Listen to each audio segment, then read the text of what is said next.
4 kilo 4 kilo 90 ரூபா கூட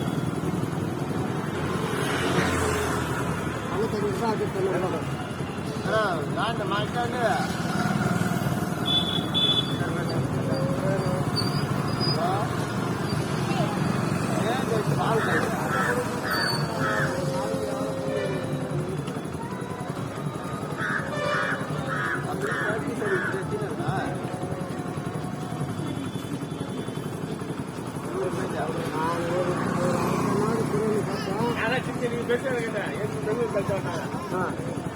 இப்போ எங்கே இருக்குது எனக்கு 2 காய் எங்கே இருந்தாலும் இந்த காய் பண்ணா